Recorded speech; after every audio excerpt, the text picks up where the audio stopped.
Welcome back to the Grid Aces show. I'm your host, Connor Hall, here with Mr. Football, Chase Godey. Chase, what are the Grid Aces? Grid aces is a term that they used back in like the 1920s, 1930s to describe a really good football player because they didn't have what we now call Pro Bowl or Pro Bowlers. So essentially, you can think grid aces means Pro Bowlers. So me and Connor, we are the grid aces of ball knowledge. We've got an exciting show coming your way. Subscribe if you're new, leave a like, show us some love, and tell a friend to tell a friend. Tune into our show every Friday. This week, because of Thanksgiving, we're going to be doing our show come Wednesday. That way we can preview some of these Thanksgiving games going forward. And we're going to talk about Shedeur had an exciting game back. He might be the guy over there in Cleveland. We're going to talk some NBA ball. We're going to talk what's going to make the NBA better, bring it back in that conversation with the NFL. We're going to go over our NFC rankings as well, playoff picture kind of thing. Let's dive right into it. So this last Sunday, Shedeur went in against one of the top teams in the league in the Raiders, Las Vegas Raiders, and he got the dub. And he went in post game and said, "Hey, I'm your guy." I'm the one you've been looking for. I'm the one you've been looking for. A little slight hesitant, half smile, walking away. I saw some clips that tried to make it look cool. It could have been executed better, but what can you do? I'm gonna ask you right now, to you, Connor Hall, does that come off as confident or cocky? It comes off as aura farming. Like Okay. I don't think honestly, I don't think it was confident or cocky. Like the way it looked to me did not look confident. It looked like hesitant and a little forced, like he was trying to be cool. And so I guess I could say cocky. I mean, he had one touchdown pass that. How did he get that pass? He threw a screenplay behind the line of scrimmage that Or Dylan Sampson took all the way to the house. So it was a relatively good throw, though. It was right where it needed to be on that. yeah, that's Hey, true. At least it got to the receiver. but I think it's funny. I remember a lot of people when JJ McCarthy came off that dub against the Lions and he said, I go into whatever, I become 9. Everyone's like, oh, this is awesome. He is the man. Then Shedeur, after the game, just makes a statement, super confident. Everybody's just blasting him. Oh, this is cocky or a farming. Yeah. I think it's confidence. It's something the Browns need, right? You He's think it's essentially confidence. You thought when he was up there saying it, it looked confident. better version of Johnny Manziel. How much better? Hey, I don't know how much. Well, in the NFL, he's better. Obviously, college he wasn't, but No, I know, but how much better of a career are you thinking Shadeur's gonna have than like how much better compared to his NFL career? Are you saying? It's already off to a better start. But I would say, I know that's why it's funny you're doing Johnny Manziel. I think he's going to be an average quarterback in the NFL. But I don't know if you've seen that bowling clip where the guy says, he's like the guy that goes, who do you think you are? I am. I don't know his name. Yeah. I don't watch bowling. But he had another one. That's like his most famous quote. He has another really famous quote. And it is, love me or hate me, you watched. And that's Shedeur Sanders. Love him or hate him, you're watching. How many Oh, people for sure. watched Browns Raiders game that was just two teams that aren't even going to be anywhere near relevant that are duking it out for a draft pick? Well, this is how you know that the Browns are a poverty franchise is when it is written, like it is in the script that if you play Shedeur Sanders instead of Dylan Gabriel to start the season, your viewership is going to be way higher. So I'm even surprised that Goodell, didn't step in and say, "Hey, you need to start Shedeur." Maybe that's what they ended up doing after Dylan got hurt. They didn't want to go back to their fourth string quarterback or something. Yeah. But yeah, I mean, let me ask you. So is Shedeur better or worse? And obviously this is all an overreaction to the his debut. But is he better or worse than you thought? I would say he played about what I thought. I think you couldn't get an easier matchup for a quarterback. Obviously he had that one screen pass that totally helped his numbers, but 200 yards, touchdown, interception. The interception was pretty bad. He took a couple bad sacks. But it's not easy winning in the NFL. So I want to give him some credit for that. I don't necessarily think he's going to be like this saving grace, amazing quarterback, right? I mean, I kind of think he and Dylan Gabriel are probably similar in talent level, but Shedeur's that wild card. I think the players love him. I think they're going to rally behind him. I wouldn't be surprised if they play a little better because they like the guy Shedeur back there. I mean, You think they like him? I think so. I don't think they really like Dylan Gabriel, but I think Shedeur just Yeah, brings, like, that's if you're a fair. Browns player, you are begging for like national media attention, like the Cowboys get, or like the Chiefs get now, and the Niners and the Eagles and some of these like teams that have been winning in marquee franchises. The Browns never ever get that. So now all of a sudden, if you're a Browns player, you're relevant, right? Like the receivers are going to be relevant. Quinshon Judkins is going to be more relevant, and right, get a spotlight on him and be like, dude, this dude's the guy. So I think Stefanski doesn't like him. who? Stefanski. Yeah, because Stefanski probably doesn't like all this like extra stuff that sometimes Yeah, comes here. that's fair. And I think Dylan Gabriel plays within his system better, where Shedeur like does more ad libbing. Like, right, if you listen to like Shanahan and Sean McVay, they like quarterbacks that are going to play within their system. They're like, look, I'm going to scheme guys open. I'm going to make sure you have somewhere to throw the ball. Throw it there. Stay on schedule. Stay on time. Where Shedeur is going to roll out, make a play with his legs, throw a deep bomb like he did. That throw was unbelievable by Shedeur on the run, roll out to the right, off one leg, launch that thing.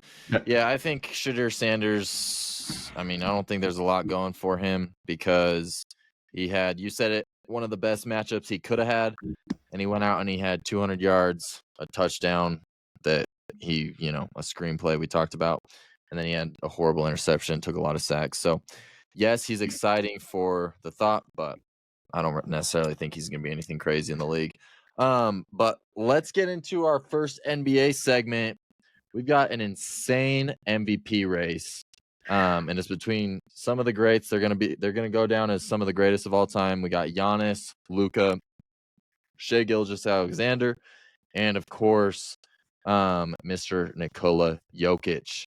Now, for me, there's a clear leader of this MVP race, but for everyone here, it's been really exciting. Chase, like when you're looking at it, who do you really like? Like who's your MVP right now? Yeah, I agree with you. I think it's almost impossible to look elsewhere than Jokic. The efficiency leads the league I in agree. assists, lead the league in rebounds. I think he's like second or third in points. But what I think's crazy is in almost any other season, and I know it's early still and a lot to play out, but I feel like the season that Giannis is currently having, if he stays on that trajectory, Luka, or even SGA, these dudes would have been MVP in like maybe 20 of the last 25 seasons. Like these dudes are just cooking right now. Like Luka's what, 32, 8, I think like 9 and 9, and then is like I think almost leading the league in steals per game. It's like, I mean, the dude is just balling. SGA obviously doesn't get to play in the fourth quarter, and he's averaging 30 something a game, shooting very efficiently. And then Giannis is like Jokic, is just the definition of efficiency. So, and they're all averaging over 30. So it's pretty special to watch. And whoever ends up finishing second, I'm going to feel bad for because they probably would have won it a whole lot of other seasons. Yeah, 100%. For me, the top two are really Shai and Jokic. I mean, you already mentioned the stats. Shai's doing this all in 3 quarters, So, the Thunder are also on pace to beat the Warriors 73-9, which is insane. 74-8, I can't even like process how crazy that would be if they do that. That's all led by obviously SGA. But yeah, I agree. Right now for me, Jokic is number 1. I mean, I feel like I don't see him miss a 2-point shot. Like if he's within 10 feet of the basket and he's shooting it, it's going in. He's averaging basically a 30-point triple-double. The man is nuts.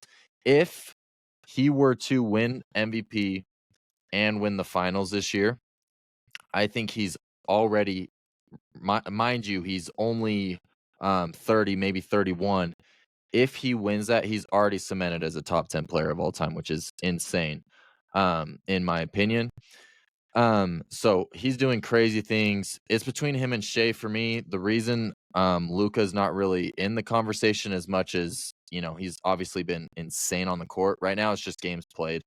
That's gonna probably catch up. The issue with Luka though is he's been known to miss a lot of games in the during season. And then for Giannis, what really hurts him is the fact that his team isn't even in the plan. That's what really hurts Giannis. They've never Yeah. given the MVP. There was, it was like 4 years ago, Damian Lillard was having the most crazy season, but his team was the 8 seed, right? So they just couldn't give it to him, even though I really wanted him to. So if the Bucks move up, I could see Giannis trending more and more up because he's obviously, like you said, been insane. But outside of Jokic and Shea, I think it's kind of between those, with Shea having Jokic having a very clear lead on the rest. So it'll be exciting to follow that. This has been one of the most insane MVP races, one of the most insane Rookie of the Year races. And it's been a really exciting NBA season this far. Question for you. Do the Thunder break the Warriors record? So it's so hard for me to say that they will. 17-1 though. I'm gonna say no. I think I can't, like I said, I can't even comprehend 74-8. I think wear and tear over time will catch up a little bit. They have the most insane defense in the league right now, and that's really what's carrying them. And the offense is even really good still as well, which is crazy. So on paper, everything says to me that they will, and I mean, J-Dub's not even playing yet, which is crazy. But yeah, I don't think they're going to.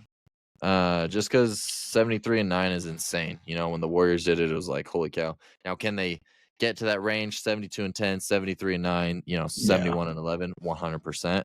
74-8 though, it's one of those things I'm not going to be able to believe it till I see it though. Okay, follow-up question. Is that Warriors team better or is this Thunder team better? Which one's better? Who beats who in the finals if they play each other? I know the Warriors lost. Yeah, that's a good question. That is a good question. I'm gonna say it's hard with recency bias. This team is insane. I think I'm gonna go with the Thunder team. Recency which is bias. crazy.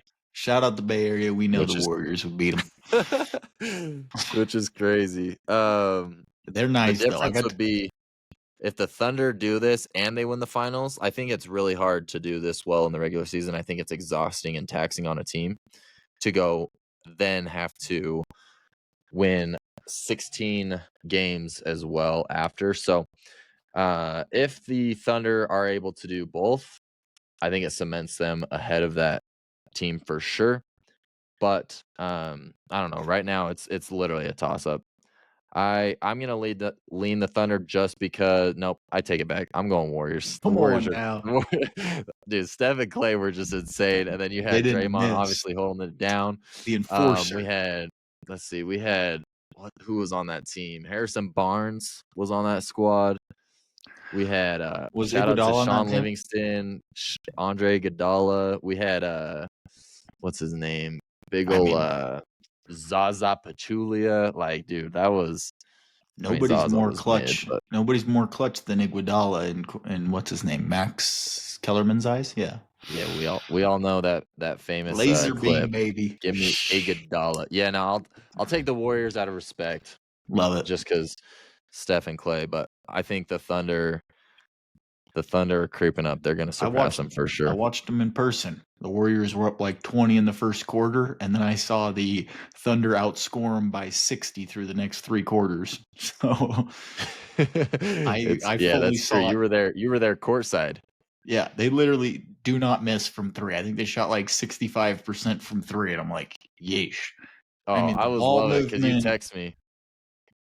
Yeah. You text me before the game. should I take the Thunder money line? And I think the No, spread was like plus no, 16 the and a half. Jazz money line. As Excuse a me. Yeah, joke. Jazz It money was a line. Yeah, joke yeah. because I saw they were like 18.5-point dogs. It was like Yeah, plus yeah. 1,100. So I'm like, as a And I joke, was should I like, take the Jazz money definitely line? not. I don't hate plus 18 and a half or whatever the line was. And then you're like, you text me what, end of first quarter? The Yeah, they're Jazz up have a like double-digit lead. it was like 40 to like 24 after the first quarter. And they looked like the Jazz were playing better. And then you texted me, they're for sure going to come back, but that plus whatever 18.5 is free. And then sure enough, it ended up not even being close to And then free. they just win by 30. I'm like, what No, the I freak, think it dude? was 40. Oh no, it was 32. That's right. They won by 32. Mhm. Because I remember I looked at it at the end. But yeah, ended up Yeah, I not think it was even like coming. 144 to 112 or something It crazy. wasn't close. Yeah, bro, the Thunder are nuts. That's why it's Dude, like they it's are a different almost, breed. but It's the yeah, inevitable. You knew it. You golly, called dude. it. You said, Now I'm trying to decide if I actually think they will do it because they are so good. I mean, the Jazz suck, but like, it was still impressive. Yeah, the Jazz suck, but they're not that bad. And they are trying. That coach, I mean, he might be the angriest person I've ever seen. I was right there, just up and down, and he was F bombs, F bombs. And my favorite thing he does is anytime the Jazz made a bad play, he'd be like, I want that to like the guys that are like recording back there and like clipping it. I'm Mhm. assuming for their meeting. It'd be like a bad pass, and he goes, I want that to his people. Or clip that, you know. Or like Oh, that's dude, so dude awesome throws up that you dude throws gotta up a just sit horrible right three and there. he goes, I want that. Oh, and he would chew out his players. The only one he Yeah. wouldn't chew out is he loves himself some Kevin Love. Yeah. Everyone talks about everyone in Utah's Mormon. Will Hardy might not be because Definitely he's not. not supposed to be saying that. So, He definitely not. Confirmed. Yeah. That's awesome though. Yeah. No, that was I think the Jazz are better than their record shows. I think I mean Laurie's obviously insane, but yeah, this MVP race is going to be insane. And so we'll see, if the Thunder do break the record, that's where it's super intriguing with the race. Is like Jokic to me is the clear favorite to win, but Shea's doing incredible things through 3 quarters. And if they do break that record, it's like, Got it. yeah. So it's gonna be really fun to follow. So make sure you're tuning into the NBA. Come on, get that viewership up. Been doing better this year. We'll get more into some NBA talk in a little while. Let's move on back to the NFL. We're gonna bring it back to last week. We talked a little bit of AFC playoff talk, where we went through our most scary teams to come out of the AFC. We decided to go a little bit of a different route for the playoffs with the NFC because there's one, maybe 2 teams in the NFC that are obviously the scary favorites to come out. So we decided we're going to predict our whole NFC playoff picture for you guys. So Chase, I'll let you lead us off. And this was, I know for you it probably was as well. For me, this was the hardest thing I've had to do probably since we started the show because there's so many good teams that are going to be missing the playoffs and it's nuts. The NFC is tricky because you're leaving out 1 to 2. I think you're leaving out 2 good teams that could actually make a run at the Super Bowl, and you just kind of have to, right? Because unfortunately, only 7 make the playoffs from the NFC, and obviously the AFC, another 7. But my 7 seed is going I to was be going to ask you because 1 seed's probably more obvious. Mhm. Do You want you to start want? there? That's what I want to ask you. Yeah, Do you let's have a start there preference if we because yeah, I agree start with that. 1, go 7? Okay. My 1 seed, and I'm pretty sure they're going to get the 1 seed. I know that they don't have the tiebreaker against the Eagles if they finish with the same record, but I'm going with the Rams at the 1 seed. I don't know how you can't. This team just wins, and they win dominant. The defense looks good. The offense looks good. I maybe see them slipping up 1 more game. So you're telling me they're going to be 14-3? I love that for the 1 seed in the NFC. Who's your 1?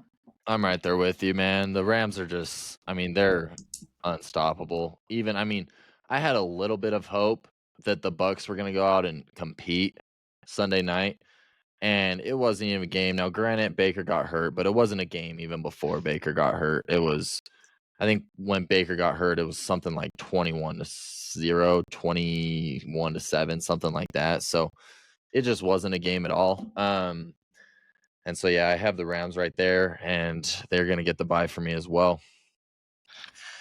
And then my second team, the main reason they're my second team is they're my team. No. The biggest reason is I think they have the easiest path of any team to win their division, right? They essentially have a 3-game lead, even though they just lost to the Cowboys. And then the reason I actually have them finishing with the same record as, some of these other teams, or they're going to be close to it. But the Eagles own the tiebreaker as far as seeding goes against the Packers, against the Lions, against the Bucks, against the Rams. And so they own the tiebreaker for seeding with a lot of these teams. So that's why I got the Eagles as the 2 seed. I kind of see them finishing 12-5 is kind of what I'm seeing. They got 2 games against the Commanders. Still, they got a game against the Raiders. I think that's 3 wins. And then they got those are locks. So, and then I think they're going to finish 4-2 the rest of the way out and finish the season 12-5 and lock up that 2 seed. Yeah, I mean, you basically said it all. I have the Eagles at 2 as well for the same reasons. The rest of the list I'm looking at, though, it's insanely talented teams. I don't see a world where they surpass the Eagles, given A, their record, and B, I think they are, despite the loss this last weekend to an underwhelming team this season, I do think the Eagles are a really talented team. Dare I say, on both sides of the ball. So, obviously the defense is where they're most credited to. They have some issues on the offensive side as far as, the OC over there, some chemistry issues. But I think the run game, but I think they'll figure it out. And like they always do come playoff time. AJ cooked, but man, Saquon Barkley has more negative carries than any other running back in the NFL. AJ cooks and the Eagles lose. Is there a correlation? I don't know. Hey, at least he's happy. We shouldn't hear anything this week. That's true. He's going to come on and be like, man, I didn't get enough touchdowns. Because didn't he get one called back or something? Yeah, because he was his own. He was reaching out for the pylon. He knocks over the pylon with the ball, but he doesn't drag his foot. And you're like, yeah. But anyways, do you want to do your 3 first? Because I feel like I keep stealing it from you. But I feel like this is a spot where we could have a different one. I think it's going to be different. Okay. I watch it be the same. I'm going to go, my 3 seed is going to be the Packers. I think the Packers, the Lions kind of have brought up some red flags the last couple weeks. I don't think that defense is as good as people thought it was supposed to be. Jared Goff has left a little bit to be desired as of late, but I don't know. I kind of have this delusional belief in this Packers team that defense is good. The coaching is so good. They got a great running back. They run the ball well. I'm going to take the Packers. This is my hardest division to pick by far. And I'm going to go the Packers getting in as the 3 seed. At my 3, I agree. I have the Packers. Here's what's going to happen. They have the right now, they have the head-to-head matchup over the Lions. And I think, Chase, they're going to do it again. I know everyone thinks, Dan Campbell, this Detroit Lions team, they haven't been, as exciting as you were wanting them to be. And I think that's going to continue. Everyone's hot on this Lions team for what they were last year. The truth is, they're just not the same team as they were last year. They've taken a couple hits. And, we saw this last game against the Giants. They barely scraped that out in overtime because, again, the Giants went out and they sold another double-digit lead in the 4th quarter. So for me, I look at this Lions team and I just don't love, I'm just not confident in what I'm seeing from them. And so I think the Packers are going to go out. They're going to do their job.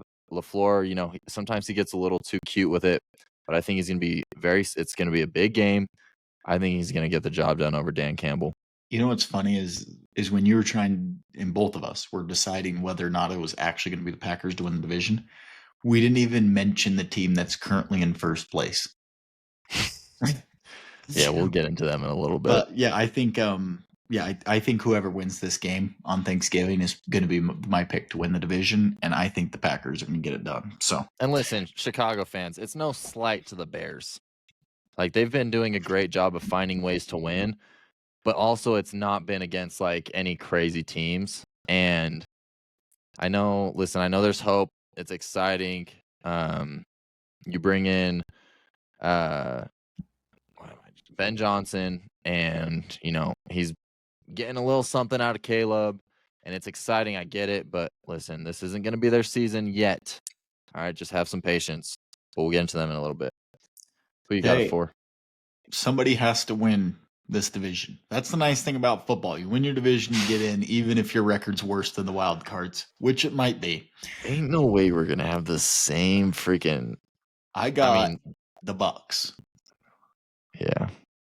I'm assuming you have the same one. I was hoping you had the Panthers, but the way you Okay. were wording, I assumed you did too. Here's the thing with the Bucks. Baker's injury, luckily, is more minor than they originally were thinking, so that's good. They also have a cakewalk schedule going forward, and so that's where they have hope to even. I mean, they could even finish because we talked about it on the last show a little bit when we were giving our dark horse MVPs. Like the real tough thing for the Bucks was it was going to be Bills, Rams, right? And then after that, I gave you and I'm like, dude, I could almost see them winning out after. Granted, we'll throw in a couple losses just to be safe. Maybe one, maybe two. At worst, I think they finish 10-7. So I agree entirely with them at 4. And now my 5. I'm interested. I don't think we'll have the same wild cards, but I'm wondering if we got some that are similar in seeding wise. I think this one is a lot of people's favorite to be the 5 seed in the top wild card team. I think you can make a very, very strong argument that they're the second best team in the NFL, and that is the Seattle Seahawks. I love how they throw it. I love how they run it. Their defensive line is tenacious, so I can see them winning as many games as possible and maybe even winning more games than all the other division winners. But because the Rams are in their division, I think they'll be the 5 seed and be the top wildcard team. The Seahawks are going to get there. They're my 5 seed as well. The question is, once they make it in, is Sam Darnold going to be able to get the job done, or are we going to see a similar picture to what we saw last year with the Vikings? Correct. Only That's time will it. tell, but I do think the latter is more likely. Who you got at 6? 6. This is where I think their 6 and 7 might be a little bit different. We'll see, though. Great minds think alike. That's why we're the Grid Aces. But number 6, I got the San Francisco 49ers. I know Brock Purdy didn't play how most people would like their starting quarterback to play on Monday Night Football, but I think it just shows that Robert Saleh is getting more out of this defense than I think any defensive coordinator can. I mean, we saw a clinic with a bunch of guys that a lot of people don't even know their names. The offense, CMC's still a dog. They're getting healthy. Kittle's back. Pearsall's back. Jawan Jennings is playing well. I think Purdy's going to settle down and start making some better decisions. And kind of, we're going to start seeing a little bit more of the 2023 49ers come back to play here. So I got the 49ers as my 6th seed. Let me ask you, does this last game we saw from Purdy, does that worry you, or are you kind of with Shanahan where, I'm with Shanahan because I think Purdy's felt a lot of pressure from like Niners fan bases and maybe some that he's creating himself. I'm like, hey, I got to come back and show him the guy, and he was forcing some unnecessary throws. So I love Shanahan's offense. I think it's one of the best offenses to be in if you're a quarterback, and I think he's going to settle him down and be like, Brock, you're the guy. Like, no need to prove it, no need to force the football. Just take what's there. We gave you $53 million a year for a reason, right? No need to go and force it. So I think he's going to settle down, but more so than anything is like the only bad defensive game I've seen out of these Niners in like the last 5 weeks has really been that Rams game. And I don't blame them. The Rams are a freight train. So that's why I have them there. Who's your 6? Not the Niners? No. I went with the Lions. So for me, it was really tough between Chicago and Detroit, especially where I do have the Packers beating the Lions and this week, and this is where it was kind of tricky for me.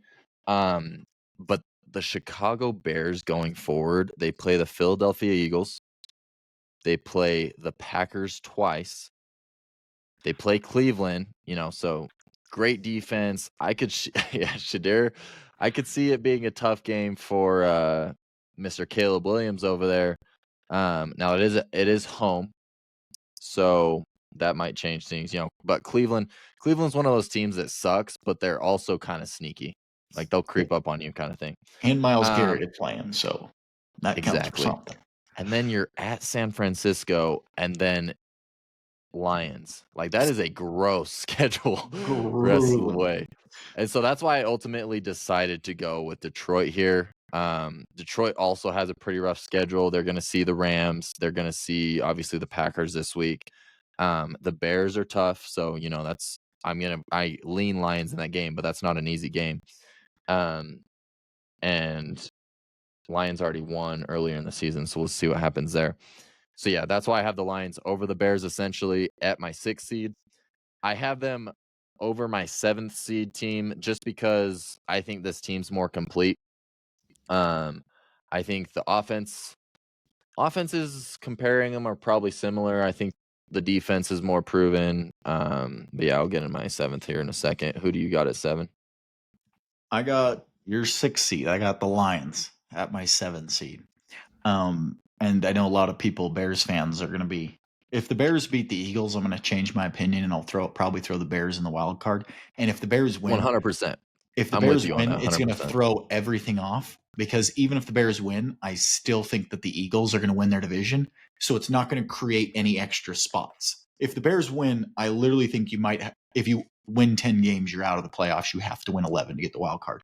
But I think, I just think that schedule you mentioned for the Bears, 2 against the Packers, Lions, Niners. It's just brutal, right? Their only one is like cupcake is the Browns, and there's kind of some hype around the Browns. So like, I could even see them dropping that one. They've kind of won a lot of games, where they've made these like heroic fourth quarter comebacks. I think they're going to start losing some. I still think they're going to finish with like 10 wins. I think they're going to finish probably 10-7. I think they're going to go 2-4 the rest of the way out. But I think that might lose them a tiebreaker. And you might need to win 11 wins to get into the wild card in the NFC. Yeah, That's how 10-7 good is nice when you're leading your division, but when you're or if third you're in your in the division AFC. at 10-7, yeah, AFC, that's where it gets rough. So we basically just switched, which I kind of figured was going to happen when you said you have the Niners at 6. I put the Niners at 7. Even with the Purdy struggles against the Panthers, they still, they had the game the whole way, despite the picks, which was crazy. And then you had a CMC fumble that they were able to recover. So there was a lot of things that just was happening for the Niners offense last night. Last night that they still were just able to have complete control of the game. San Fran looks good. They have an easy schedule. I think they're gonna be pretty easily into that. Now I got an intriguing question for you. So I'm looking at the Cowboys here, 5-5-1. Well, if they get in, they are scary. Chiefs this week. Who do you have winning? I've been betting on the Chiefs the last couple weeks, and I know they won last week, but they didn't cover their game time spread. They didn't. Sorry, let's rephrase that question. Sorry, Elizabeth got a call. Okay, actually, were you gonna take Cowboys money line or no? You were gonna take Bengals plus money 3.5. Are we good to talk about this or no? Yeah, it's fine. You want to ask me again? Yeah, cut. Okay. So they're at the Chiefs this week. Who do you have winning this? I have this as a toss-up. I think I am leaning like 51%, 52% Chiefs winning. And so you're going to see my pick, which, when it's that close, obviously I'm just going to want to take points. But I think my issue with the Cowboys is not have anything to do with the Cowboys and everything to do with the current wild card situation. Like, it's way too competitive for a team that started 4-5-1 or whatever it was to make a comeback.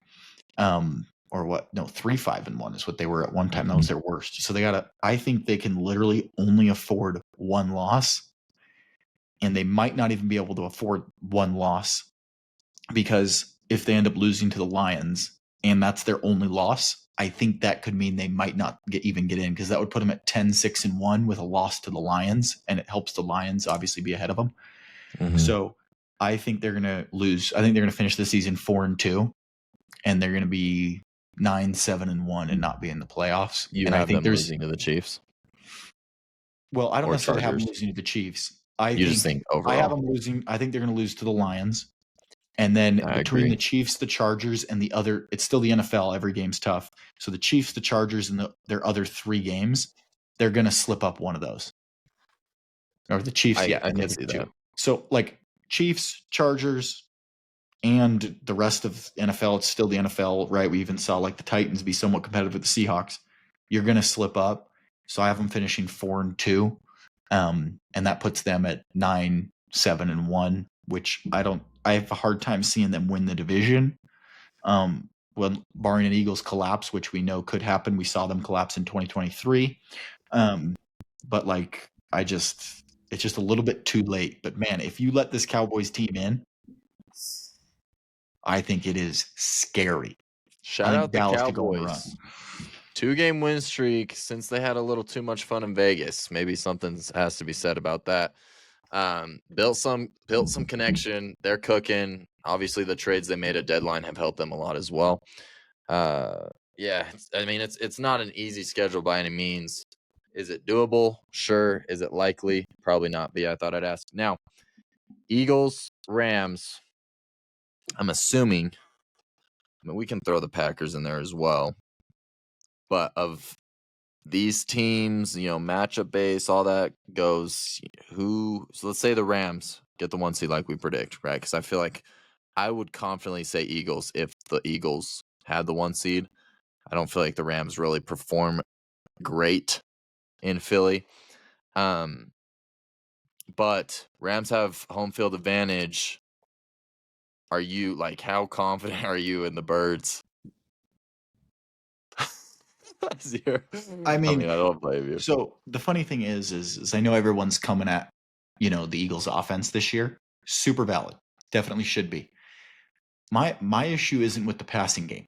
If you look at how the Eagles threw the ball last year, they are throwing the ball better this year than they were last year. Now, the reason they're forced to throw the ball better is because we are running the ball worse than just about any team. And I believe it's for 2 main reasons. The Eagles offense is insanely predictable.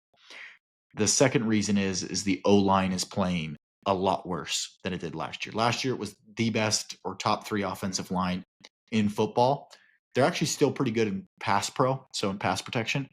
But when they are running the ball, they lose one-on-one matchups, right? We have Lane Johnson out. Fred Johnson's been losing his matchups. Jordan Mailata's not playing as well. Landon Dickerson's still banged up. I was barely going to bring that up to you. Like, what do you feel like is the reason for Jordan Mailata's fall off? Because last year he was arguably, he was Lane PFF's, Johnson was the best.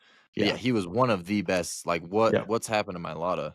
Yeah, his PFF grade was the highest in all of football at any position last year. I would say he said it in the offseason. He said, after prior seasons, 1-2 weeks after the season, right, he was good to go. He said after how long and grueling last season is, probably running tons of tush pushes and how many times they ran the ball, right? That's more physically taxing than pass protection, in my opinion, for these linemen. 100% And he said, starting OTAs was I am still recovering from last season. So I still think he's a little bit banged up. I think he also benefited from Landon Dickerson was holding down his end there, left guard right next to him. But Landon Dickerson's now had multiple surgeries. And I can tell that he's not back to full health and back to playing shape 100% to his standard. It might be 80%, which is still, maybe average level starter. But he's not where he needs to be. Cam Jurgens, I think, benefited last season from an awesome offensive line. and he got hurt last year too. He had back issues. He missed a lot of time and had surgery in the offseason as well. The right guard is new, right? Mekhi Becton's on the Chargers now, so they have a new one there, and Tyler Steen. And then Lane Johnson, before he got injured, and he's missed a bunch of time. He's missed like almost time in every game. Obviously, with his age, he's just getting older. I still think he's good. He's not as dominant as he was 2-3 years ago.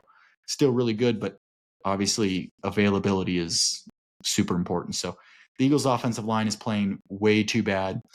They're a running team, and like I mentioned earlier, Saquon has the most negative rushes in the league, which is death when every single time you're in 2nd and 10, 2nd and 11, 2nd and 12, 2nd and 13, and you're never like, you need to be moving the ball forward always, right? Moving it backwards is killer in the NFL with how good these defenses are now. So I honestly think the Eagles right now would be like one of my picks for being one and done in the playoffs, because I could see the Seahawks beating them. I could see the Niners beating them. I could see the Lions beating them. Any of my wild card teams. I could see the Cowboys beating them if they get in. The Bears would maybe be the only team that I'd feel relatively confident with the Eagles in the playoffs, or the Bucks. But the Bucks are going to be a division winner, so they won't play them in the first round. And the NFL, I mean, you said it yourself. The Eagles are a top team right now, but maybe they're a one and done. That's what makes the NFL so exciting, is they have just an elite playoff schedule. It's one game. It's not overtaxing. Everything's on the line, exactly. And March Madness does a great job of that. Now I'll get into it a little bit here in a second on my opinion on it, but this will segue us perfectly into how can the NBA rival the NFL as America's sport, right?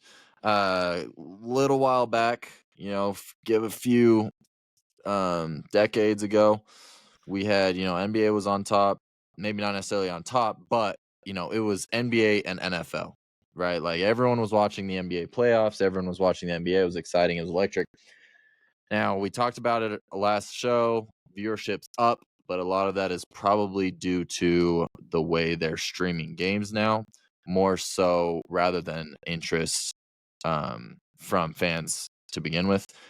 So what does the NBA do, in your opinion? What is a hot take of what the NBA can change to jump up and rival the NFL? No, they need to. I think if they're going to rival the NFL, they do need to change something, or just let it run its course and see if something happens. But yeah, obviously the NFL is a lot better and a lot more popular than it was, and I think the NBA has gone down a little bit, and that's where it's like, it's just created this big gap. But my take, and this one's probably controversial, and a lot of people probably hate this one, but when basketball was at its peak, they were hardly shooting threes. They were driving to the basket. They were yamming on people. Like, they were aggressive. Now I watch basketball, and you're going to go watch a 3-point shootout, right? You're going to go watch the best teams are hucking up 30, 43s a game. So I think if they move that 3-point line back, and maybe more so, maybe they don't have to move it back that much, but more so get rid of that corner three, that short corner three, because then I also think it's going to help like decrease that floor spacing, and is going to allow for a little bit more defense, a little bit more contact, a little bit more driving to the rim, because now all of a sudden a corner shot is going to be a bad shot because it's a long two, right? I think so. If you move it back or just get rid of the corner three, I think it's going to create a little bit more of like the 90s vibes, right? We're going to shoot, instead of 30 something threes a game, maybe teams only shooting 18, 15 threes a game.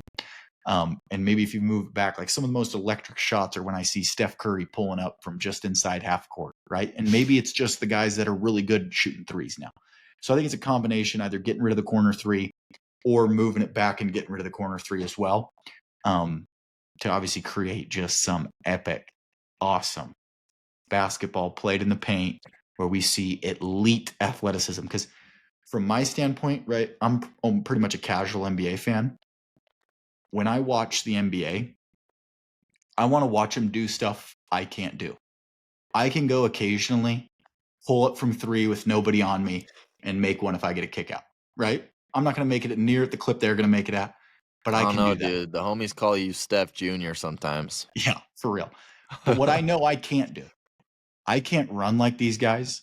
I'm not going to be like Ja Morant, knifing into the lane, yamming on a dude. Like, I could try that 1,000 times and I'm never going to do it once. I could try 1,000 wide open threes and I'm going to make at least 100 of them. Right. So that's my kind of argument. Like, I go to see something that I can't do. Like, show me that. Like, that's what would excite me, is seeing more dunks, more driving, more physicality, more elite athleticism versus like technicality. Like, if I want to watch somebody that's like really technical at what they do, I'll go watch some people throw darts. Nobody watches people do that, right? Hell no. I want them to do something that I No, can't do. There's something poetic about a nice fluid jumper. If Oh it's man, contested, it's step back, or if it's pretty. super deep, that's entertaining. Pretty. Yeah, let me ask you this. So do you think by? So I know you said a little bit it'll shrink the floor a bit in terms of defense. Mhm. Do you think by spreading the floor out, Shrinking it. because obviously there won't be a player standing in the corner for three. They're probably going to be cutting more, and etc. But it brings that 3-point line out, so now defenders have to come farther out to guard it. Do you think that's going to make things a lot more open inside, or do you think it's going to be able to control it and more congested? I think it'll make it more congested, because I also could see these teams, allowing some people to take some deeper threes. Right? Being If you okay move a with few it. feet back, and instead of a player, say, shooting 35% from three, all of a sudden they're now a 30% guy from three or a 29% guy from three, they might let them start shooting those, right? Or giving them a little bit, right? So I think it's going to congest more. My only fear is the NBA, in my opinion, calls ticky-tackier fouls than it pretty much ever has. So with that more congestion, I also want them to loosen up a little bit on what they call and allow these guys to like play some defense. Like, I'm watching it. It is so hard to play defense. I don't even know how these players do it. Especially against the Thunder. Yeah. And the if Timberwolves. SGA is playing, you just gotta be like, okay, I know I'm gonna foul out. Like, if he drives towards you, he's either making it or you're getting a foul. So I think I want them to loosen up a little bit, because with that congestion, I think they're going to get a little bit too whistle happy. I'm fine with like the amount of free throws now. I think mainly though the reason I'm fine with it is because they shoot so many threes.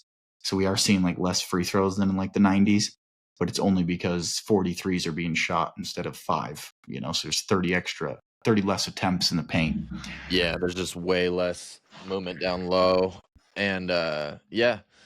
That is an intriguing one. I will play devil's advocate here and say that, I guess, it worked in the 90s and early 2000s. My thing is, right now, injuries are really bad in the league. I'm 'Cause they're curious if that'll make soft. it worse. Soft. But no, it's These because boys they're are freaking soft. stud athletes that are No, jumping they're 40 inches in the air. soft. They're not stuck on the ground like hockey players. They're They're freaking s- up there playing 82 games, and they're freaking leaping. Hockey players are moving at 2 times the speed on skates and on hard ice, and They they're don't leave getting their feet, thrown into the board. They're literally getting checked into glass, and they're wearing hurling pads. themselves at each other. I think NBA players are It's the plastic. softest of any league, of the major 4 sports. No, you do not. Yes. Soccer? Of the major 4: baseball, basketball, hockey, football. They're the softest. No way you have hockey as in the major Hockey, I 4 think over soccer. hockey are the toughest players. They'll literally lose their No, teeth I and know, they'll but keep playing. I'm talking for the major 4. Soccer's over hockey for major 4. No, if we're talking in the U.S., the major 4 are like, if this is Yeah, you're probably worldwide, right yes, on but that. in the U.S., of the U.S. I was sports, thinking more so in oh general. yeah, soccer for sure is softer than basketball. But of the major 4 here in the U.S., It I is think not even basketball's the anywhere softest. near as soft as baseball. Baseball players aren't soft. Yeah, because they don't have to be. Here's the thing. You can't put a baseball player in any of these other sports. Yes, you can. No. Kyler Murray was going to be the number 1 overall pick in baseball, and he chose to play football, and so he could still play. All right, Russell there's Wilson, an A.J. anomaly. Brown, all those dudes were baseball players in college, and they're all going to get Yeah, drafted. well, yeah. Yeah. No. Yeah, but they're primarily like, yes, these football players can go play baseball. Is like, yes, people can I play argue baseball. What I'm Kyler saying, Murray was though, is more of a these baseball MLB player. players. Huh? Kyler Murray was Yeah, and he as much a sucks. baseball player as a football player. And Yeah, and he's some one of the people are going to worst in the argue, league. I maybe could even name the 32 Cardinals, quarterbacks maybe better even than the him. Cardinals fans are going to argue he should have played baseball. Oh, exactly. So that's a baseball player. Yeah, exactly. That should have played baseball. No, But my he's whole point is, physical enough to be good at football. I know what you're saying. Yeah, yes. I mean, there's a lot of players that, dual sport athletes. Their second sport is a lot of times baseball because it's the least taxing. Yeah, but they'll play 6 days in a row. NBA players, if you try to get them to play back-to-back Exactly. That's nights, NBA players can play back-to-back nights. They're like, I can't do that. I have to play 28 minutes. Are you kidding me? Yeah. No. All right. Relax with the disrespect. But yeah, no, I know what you're saying. Like, yeah, but the difference in it is that the NBA is way more taxing than the MLB. That's why the MLB, which is No. like it goes to say the same thing. The NBA is way less taxing than the NFL. That's why the NBA is able to play 82 games compared to 17. Is hockey more taxing than the NBA? No. Hockey isn't Listen, more taxing. It's different types. Like the difference with hockey is you're gonna have, and here's the thing, I don't watch hockey like that. Like I watch hockey every now and then when I have money on it. But listen, like hockey, Hockey is more you're slamming into players, but you're not you're not full on tackling. It's not like football where you're just going at a player every time. and we're comparing Like it to the NBA. there's a lot of times where it's like soccer in the sense that they're just moving around, right? You're And then you're gonna have your sprinting fights. on skates. Everybody's sprinting. Have I you watch ice skated Jokic. I don't before? see Jokic. I haven't seen Jokic Have you sprint ice in skated 6 before? years. Yes, it is physically taxing. I'll ice skate and I'll No, be it's so not. sore after. Yeah, because you There's never no do way it. you think the You go NBA run, is you go run a mile, you're gonna be sore after because the you don't do it. NBA is not nearly as physically taxing as hockey. I disagree. The dudes literally full on hurl themselves going faster than football players. They're skating at 20-something miles per hour, throwing themselves into somebody, and then they're smashing that person into boards. You're over exaggerating it. That's not every play. It happens at That's least once every a now and game. then. If that happened to Joel Embiid, he'd retire. If it happened to Shea, he would literally quit. No, because if they were playing, they're obviously not playing hockey. But if they were playing hockey, they would be what's the word I'm thinking of? Adapted to that, right? Because it's more These guys physically are soft. taxing. These guys Because are. I they agree, it's haven't ever soft. been Listen, I played agree. The anything NBA is physically soft, taxing. but the NBA is soft because they have gotten to the point where they're just trying to get whistles. However, that doesn't mean it's less taxing. Did you watch Draymond Green line up against tiny corners at Michigan State when they put him in pads? No. Draymond Green, you got to go watch the video. Draymond Green's an enforcer, right? Physically, No, he's big, just a strong talker. dude. No. Okay, Draymond's one of the more physical Nobody fears players. Draymond. Okay, nobody fears him, but he is more physical, right? So he outweighs these corners by probably 80 pounds, right? And the corner, he lines up a receiver. The corner jams him. He can't even run down the field. He has 80 pounds on this guy, and the physicality's not even close. So yeah, I think a I lot of just that think these, comes down and to that's a guy though. that's like not soft, No, in the NBA. I know, but well, and here, I've already said this. The NFL is No, I agree. way more taxing than the NBA. But you put a hockey dude out there, and he is going to be tough as I nails. know, but hockey. I know, I agree 100%. But the reason there's less injury in hockey is because a hockey player's hardly ever, if ever, leaving their feet. Most injuries you see in the NBA are like crazy foot stuff. It's calves, it's Achilles, it's ACLs. It's all lower leg stuff because of their landing hard. They're doing all this stuff to their lower body. Like it's not like obviously the NBA is. If the argument is the NBA is softer, sure. Like obviously they're not tackling each other as much as in hockey or anything. But as far as like being taxing, the NBA is one of the most taxing sports because of how much you need your lower body athleticism. I don't know. I don't think it's more taxing than hockey. I mean, it just goes to show, like statistically, there's way more injuries in the NBA because it's more because they're taxing. soft. No, No, because that's they're not even soft. how it. No, that's not even. Soft isn't like. It's not like, okay, if you're soft, you're gonna go play basketball. There's a No. reason parents aren't like, everyone will sign their kid up to play basketball. Not everybody's going to go sign their kid up to go play hockey. They're like, Yeah, because most places don't even have an ice rink. because it's way more dangerous. No. Everyone's like, yeah, you can go play basketball. Yeah, go shoot basketball. You can play that I every know day it's if you more want. dangerous. I agree, but we're And talking about physically taxing. taxing. Physically taxing. They're sprinting nonstop. You got to go watch some hockey games. I do watch hockey games. I've watched hockey. Go to games. one, and you're going to be like, wow, we need to get some hockey fans in here to clown Connor in the chat. Yeah, Clown him in the me. chat. I know I'm right, bro. Like, no way. I agree on everything. It's more dangerous. It's more physically taxing. Not that one. It's less soft. Like the NBA is more soft. I agree. It's the softest one out of the big four. No, not the softest. Baseball is. But out of the big four, I agree. But it is second most taxing to NFL. Fourth most. I even catcher in baseball. And I can't believe the disrespect with baseball. That's freaking insane, actually. No, I'm respecting baseball. No, that is so disrespectful to the NBA. Like, you're just trolling me at this point. They're so soft. Okay. Charmin. Let's get into my my hot take for what the NBA could do after that little tangent. So my thing, March Madness, I know Chase disagrees because he doesn't love basketball as much as I do. I'm a very football, basketball, depending on the day is kind of where I balance which one I'm more into. So for me, NFL tops NBA by quite a bit. College ball is below NBA. Like, I'll watch my favorite team every now and then. Every now and then I'll throw on a good college matchup, basketball game. But there is nothing to me that peaks sports more than March Madness. For me, it even beats NFL out, which is hard to do. I'm a very advocate. I mean, Sundays here, I sit and I watch football all Sunday long. And but for me, March Madness is the most insane version of sports you can get. It's the most competitive I think we get.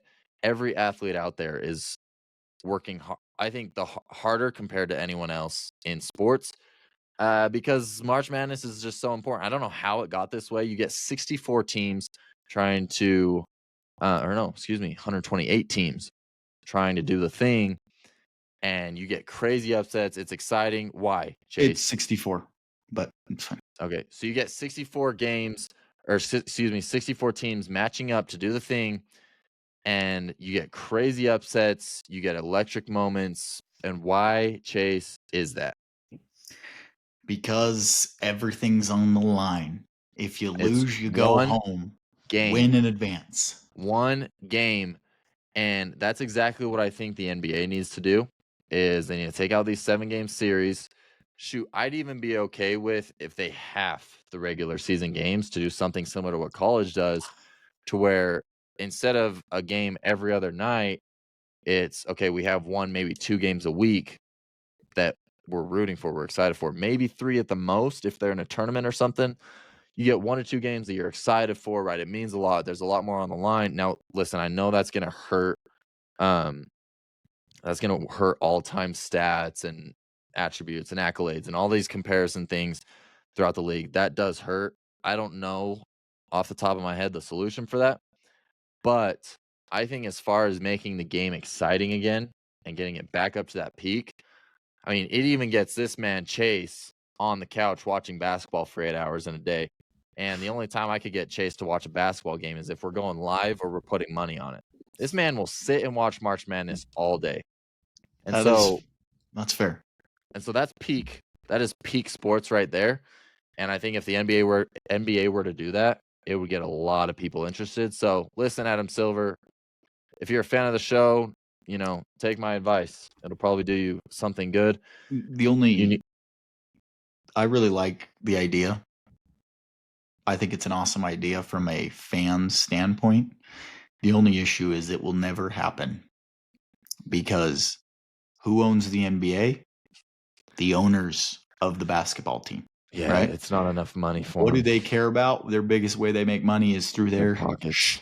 their streaming platforms. So the deals they do with Peacock and Hulu and the TV deals. So they need to be playing more games and televising more to fuel these huge contracts. Because if you cut all these games, you're going to have to cut players' salaries. The NBA Players Union is the strongest of all the four major sports. I don't think they stand a chance at ever doing this to happen. So this is my devil's advocate, because it's always good to play a little bit of devil's advocate with all the amazing ideas, because I agree with you, is maybe we can get 3-game series for like the first round, because like the 1 seed like almost always just goes and blows out the 8 seed, you know. Yeah. And we could get maybe 3-game series, maybe 5-game series, and then the only 7-game series is the finals. Maybe we could get something like that. But I agree with you. It would be so awesome if it's one and done, because you get these awesome upsets. At least in the finals, bro. Like The it would be finals just one electric if game. at Call it least I think instead, like the conference finals and then the finals just one game. Oh, it's electric. instead of the finals, it's now called the final, because there's only one game, baby, all on the line. Yeah, Man, you'd that have would to be change awesome. the name It for could be like sure. a I mean, you Super could do Bowl the level final. event. You could get a halftime performer. You could go and, I mean, it could be hyped up to Yeah, no because end. that's the Where other like the issue NFL is does like a there's not good 2-week marketing break. around it. The NFL does a Like 2-week break between the conference championship games and the Super Bowl. You do a 2-week break or a week and a half break before the final in NBA. It would be electric. It would be an absolute spectacle. But instead, it's like, oh, this team's up. Last year we had a good one, but this team is up 3-0. Let's go see what happens this game. If they don't win it here, they'll probably win it one of the next few. yeah, But exactly. So I think that's what hurts them. And we've had crazy moments like in 7-game series where I mean we saw the Pacers somehow make it to the finals, which it's hard, but that's the issue is it's hard to do that in a 7-game series. Like we want to see that more often where some crazy stuff happens. totally. So, and the issue is fans don't care about the owners, right? And the owners don't care about the fans, right? We Unless all the want fans are different bringing them things. money. Exactly. And so that's where it's never going to be on the same page and it's always going to be like this, but what Little can you do? compromise.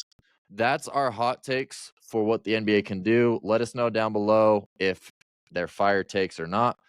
Now let's get into our last segment of the show. We got an exciting Turkey Bowl. Not just one, not two, but 3 games come Thanksgiving. We couldn't ask for anything more. And we got a Black Friday game as well. I'll be watching it. Chase will be watching it. Who knows who else will be watching it. But let's get into some of these previews for Thursday. I'm used to saying Thursday night football, but Thursday's slate of games. While you're eating some turkey leg, tune in and catch some fire matchups. I'm excited for all of them personally. When I ask somebody what their favorite holiday is, if they don't say Thanksgiving, I know they're not an NFL fan like I am. Yeah, casuals. You are a casual. Thanksgiving's not your favorite. 3 games, and the matchups are always awesome. I mean, start off the day here. Lions, Packers, awesome rivalry, 2 very relevant teams. Then go Cowboys, Chiefs, 2 teams playing really good football right now. You know, everybody loves the Chiefs. Cowboys are America's team. And then we get Joe Burr back going and playing Lamar Jackson. I mean, Oh, and we all know what that matchup does. oh, That's a movie. I don't even know if I'm going to. I don't even think I'm going to. I think I'm going to tell my wife we're not doing Thanksgiving this year. We're just going to watch football. We'll order some Panda Express to the house. I might forget to eat. You have to. But the good news is we want also Thanksgiving to be a profitable holiday. We're going to make some money. No better way to do your holidays than do it with a little bit extra money. So we're going to get you some locks. Connor, what's your first lock in that first game there? Lions, Packers. Listen, I told you I like the Packers in this game. I love the Packers to win, but I don't love it to make you guys money. All right. Now, will I be putting some on the Packers? Probably. But here's my lock. The line chase is 48.5 for the total point score. Oh. Packers, great defense. Lions, good defense. Packers, struggling offense lately. Lions. So last game they were able to pick it up in the second half, but came out really slow. Their offense hasn't been on, the most fire run here. So I love the under 48.5. It's a primetime game. The over has hardly ever hit in this game. So I love the under 48.5 on primetime. I love that. Now, what I envision for you guys is obviously you never want to start a full slate of games with a loss because then you're chasing, right? We don't want to be chasing. That's when you make bad decisions. So let's start off with a free one. They literally are like, here, happy Thanksgiving. Here's something to be grateful for. Jahmyr Gibbs. We all know he's getting in the end zone. It's He freer scored than 3 free. this week. Surely he could get I 1. don't care what the line is, right? If you're like, oh no, it's a minus 180, minus 200, whatever it is, I don't care, right? If you bet $100 on it, you win 50, you win 60. Like, would you walk by $50-$60 on the ground and not pick it up? No, you're picking it up. So just pick it up. Jahmyr Gibbs on the Not anytime financial touchdown. advisors, by the way. Bet at your own risk. Yep, we do not know what's going on. Okay, that is fire. I love that as well. He's basically a wide receiver that also runs the ball. So he has a You lot can of take one to opportunity the to house. score. They could be on their own 10-yard line and he might score. So And he's been turning up the last few weeks. A touchdown sounds pretty easy. Second game, Cowboys, Chiefs. Listen, this is crazy to me. Jalen Hurts went out and threw 280 pass yards this last Sunday. And Mahomes' line for this game on pass yards is 268.5. What? Give me the over. Chase talking about free ones. There you go. There's another free one. Over 268.5. And this is actually to make it even more free. The Eagles had 14 penalties on Sunday. I would say they had 50 to 60 yards, passing yards, get called back due to penalties. It could have been so much more. That one has to be. We know the Chiefs. They just for some reason don't love handing the ball off. So Patrick Mahomes Yeah, going to they're throw going to be it 40 throwing all times. game. It's going to be a high scoring one. They're going to have to game score a lot. script. It's free. Okay. I love that one. So I told you guys I was leaning about 51, 52% Chiefs winning. Whenever it's that close and one side's getting 3.5 points, you got to go with that side. The Cowboys are this team that's scary. They can compete with any team. They can score with any team. The defense is playing a whole lot better than it was. Jerry may have been right. Maybe everyone was calling him insane, and Jerry's the only sane one. Cowboys plus 3.5. I think they could win it as well. There's great value here on the money line. I like taking wins more than I like taking money lines. So I'm gonna take the plus 3.5, but that money line, once Jahmyr Gibbs hits, I might throw a little sprinkle on that one. Shout out the sportsbook because they might have figured something out. Listen, 2 weeks ago, Chiefs Broncos. Chiefs were plus 3.5. What did the entire United States of America, this whole nation, take? They hammered Chiefs minus 3.5. Last week, what was the line, Chase? I think 3.5, right around there. 3.5. Chiefs minus 3.5 versus the Colts. What happened? They win by 3. Listen, this week they're trying to trick you guys for a third time. All right, the line is at 3.5 again against the Cowboys, 5-5-1. Listen, they want you to hammer it. Don't do it. Chase knows Cowboys plus 3.5. The Cowboys are playing really good. Listen, we're not saying they're going to necessarily win, but it's going to be a close game. Take it to the bank, cash it. That's a beautiful lock. Chase, the third lock I have going into Thursday Night Football to cap off the beautiful slate of games, I have the Bengals plus 7.5. They're not going to let this game be a blowout. All right. You got Lamar. You got Joe Burr. You got Derrick Henry. You got Jamar Chase back. Listen, this is going to be a movie. 2 squads. Their defenses aren't great, but their offenses are insane. We saw it last year. We're going to see it again. High-scoring games, and we're also seeing a close matchup. Give me the Bengals plus 7.5 here. Ooh, I love that. That segues perfectly into mine. So far, you guys, before this game starts, you guys are going to have 4 bets that have hit. So you're going to have tons of money that you could play with. And during Thanksgiving, right, it all started, right, when the Pilgrims were out here in America, okay? What do you think they were betting then? They didn't play it safe. They were gambling men. They were degenerates, okay? We're the same way nowadays. That's the best way to honor Thanksgiving. Be grateful for all those wins you have and get even more aggressive. Get even more degenerate. We're taking the Bengals on the money line to get it done. Lamar and the Ravens have not been playing up to anybody's standards as of late. Nobody's going to go tell you, wow, that Ravens team, whoa, they're scary right now. They've been kind of barely winning and leaving a lot to be desired there. Joe Burrow's back. We know he's the truth. Best college football season of all time.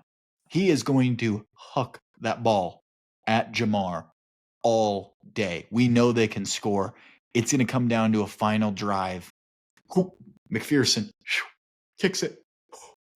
Good. Bengals win. Bengals win. You guys start the day with $100. You end the day with $2,000. That's a great Thanksgiving. Can't be a better one.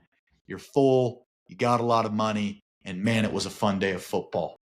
Put that in your pipe and smoke it. Bengals money line. It is so clear. This is a perfect bounce back, let down. Joe Burrow's going to get the job done. I love it. Chase, I think we cooked here. We'll say right now ahead of time, you're welcome. Listen, we're going to bring you some more videos throughout the week. We're going to give you some Sunday locks as well. So stay tuned for that on Instagram, TikTok. Go follow us on Instagram. It's gridaces_. TikTok, it's gridaces. So make sure to follow. Again, leave a like, subscribe if you're new. And this is the Grid Aces show. We got Mr. Football here. I mean, we're hyped. We're going to make a lot of money. Hope you guys listen and do as well. We're out. Peace.